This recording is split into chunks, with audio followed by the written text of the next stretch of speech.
Welcome to Barnstable Today. I'm Nick Cortez. And I'm Kevin Friel. We'd like to remind you right at the top that the meetings we cover are available on demand for your viewing pleasure at www.town.barnstable.ma.us. The Old Kings Highway Historic District Committee, at its December 9th meeting, held a hearing on a proposal at the center of a well-publicized conflict between historic preservation and green energy innovation, that being Cape Cod Community College's plan to erect a 242-foot tall, 600-kilowatt wind turbine on its campus. Attorney Bruce Gilmore, who represents the college, kicked off the hearing with an explanation of the proposal and its benefits. One of the missions of the college has been historically and continues to be to provide an affordable quality education or educational opportunities, not only to post-secondary graduates, but also to the population at large with their seminars, their programs, continuing education,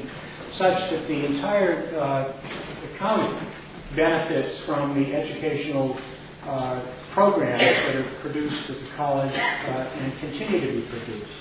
What is significant about this application is that it produces three end results. The first of which is educational. The second of which is demonstrative, in that it allows people from the community and from the county at large to become educated on this kind of a renewable, non-fossil, wind-driven device that will have, in the final analysis, a significant reduction in the cost of energy to the college. Why is that significant? The number that is anticipated from the first year of operation is a reduction in the operational cost for utilities alone of $163,000 in year one. That represents 3 professors' salaries in a time of incredibly tight budgets and revenue projections by the Commonwealth. I would note that not only was the college and the Commonwealth visionary in their location of the campus, but when the legislature passed the Old Kings Highway Act in 1973, 36 years ago, it anticipated wind power. And I direct your attention specifically to Section 10 under Powers, Functions, and Duties of the Commission. And on page 9 of the Act, it states, "The committee shall consider the energy advantage of any proposed solar or wind device." So it clearly anticipated, meaning the legislature, 36 years ago, that there would be wind-driven devices situated within the historic district. The turbine requires the Old Kings Highway Committee's approval because the campus falls within the historic district. This West Barnstable resident told the committee why he hopes the proposal is defeated. My name is Mike Bonito. We live at 61 Acorn Drive in West Barnstable, Massachusetts. My wife and I reside at 61 Acorn Drive, less than a half mile from the college. And our home location is at a higher elevation than the college. We do not have much information regarding the project yet. And therefore we have some serious concerns with the location of this wind turbine within the Old Kings Highway District and the close proximity of the turbines to our home. This area is very congested, and this turbine will severely impact the natural setting of Old Cape Cod charm that has been preserved within the Old Kings Highway District. The sheer height, size, and I assume white color will tower over the area. This is totally inappropriate. It goes against all the good work that has been done by this committee to preserve the character of this pristine district.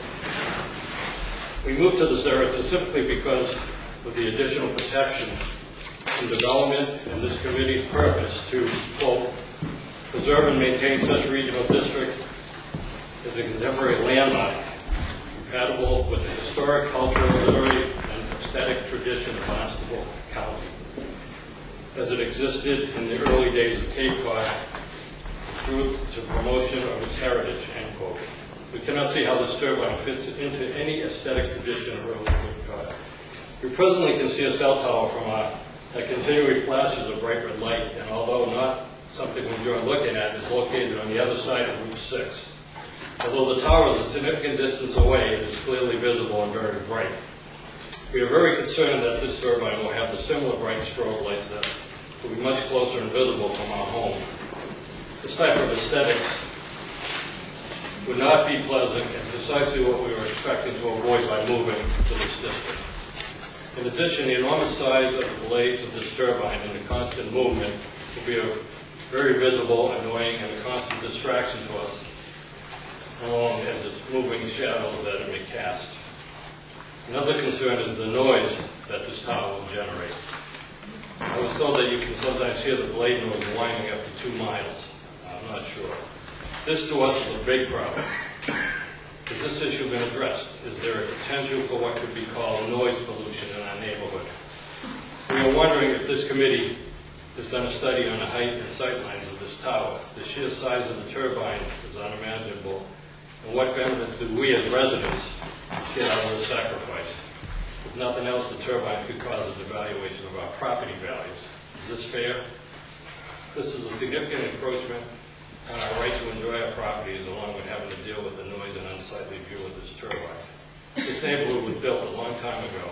It should be given preference rather than allow this turbine to be installed with little regard for residents and the integrity of our historic neighborhood.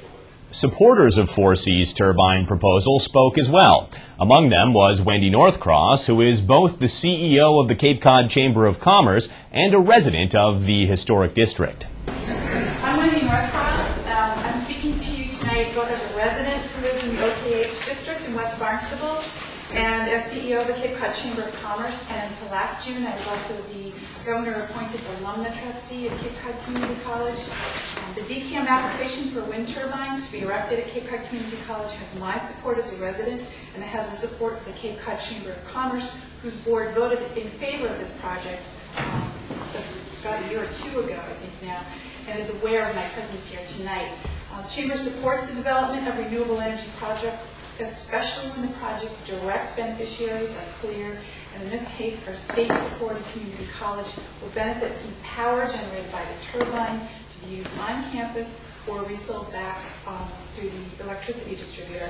And having sat for years on the Personnel and Finance Committee, I know the significant savings this project will mean for the school. Our state supports roughly 1/2 of the cost of operating the college, with students paying the other half through fees. And during my tenure, it was always our goal to keep the fees as low as possible in order to keep access to higher education as broad as possible. With crumbling state revenues, the college has struggled to maintain faculty and facilities at a level that is acceptable while keeping fees reasonable.